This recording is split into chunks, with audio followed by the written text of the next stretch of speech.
ఉప ముఖ్యమంత్రి పవన్ కళ్యాణ్ జన్మదిన వేడుకలను ఘనంగా నిర్వహించిన జనసైనికులు. జనసేన పార్టీ అధ్యక్షులు, ఆంధ్రప్రదేశ్ రాష్ట్ర ఉప ముఖ్యమంత్రి కొణిదెల పవన్ కళ్యాణ్ 55వ జన్మదిన వేడుకలను ఘనంగా నిర్వహించారు. నెల్లూరు జిల్లా ఆత్మకూరు నియోజకవర్గ జనసేన పార్టీ ఇన్ఛార్జ్ నలిశెట్టి శ్రీధర్ ఆధ్వర్యంలో నియోజకవర్గ జనసైనికులతో కలిసి పవన్ కళ్యాణ్ గారికి హృదయపూర్వక జన్మదిన శుభాకాంక్షలు తెలిపారు. ఈ సందర్భంగా ఆత్మకూరు ప్రభుత్వ వైద్యశాల నందు 150 మంది రోగులకు దుప్పట్లను పంపిణీ చేసిన అనంతరం ఆత్మకూరు జనసేన పార్టీ కార్యాలయం నందు కేక్ కట్ చేసి బాణాసంచా పేల్చి వేడుకలు జరుపుకున్నారు.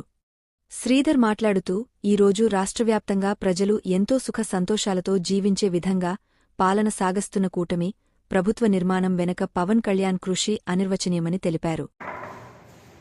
మా జనసేన పార్టీ అధ్యక్షుల వారు అదేవిధంగా ఈ రాష్ట్రానికి ఉప ముఖ్యమంత్రి అయినటువంటి శ్రీ కొణిదెల పవన్ కళ్యాణ్ గారికి ఆత్మకూరు నియోజకవర్గ జనసైనికులందరి తరఫున జన్మదిన శుభాకాంక్షలు తెలియజేస్తా ఉన్నాం. గతంలో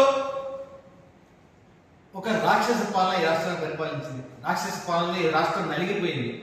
ఈ పాలన నుంచి విముక్తి పొందింది అంటే దాని వెనుక మా జనసేన పవన్ కళ్యాణ్ గారి కృషి ఎంతో ఉంది. ఈ విషయం రాష్ట్ర ప్రజలందరికీ తెలుసు.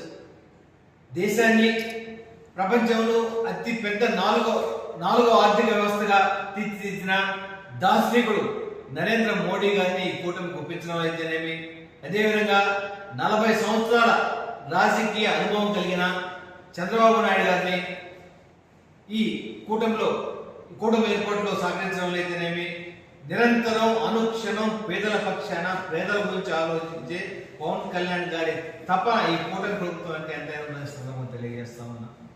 కాబట్టి ఈరోజు కేవలం పవన్ కళ్యాణ్ గారి ప్రజలకు మంచి చేయాలన్న తపన కారణంగా ఈ కూటమి ప్రభుత్వం ఏర్పడింది. రాష్ట్రం ఇంత సుభిక్షంగా ఇంత రాష్ట్ర ప్రజలందరూ ఎంతో సుఖ సంతోషంతో ఉన్నారంటే ఈరోజు పవన్ కళ్యాణ్ గారి కృషి ఎంతైనా ఉంది. గతంలో ఉన్న వైసీపీ ప్రభుత్వం డాంబికాలు పోయేది.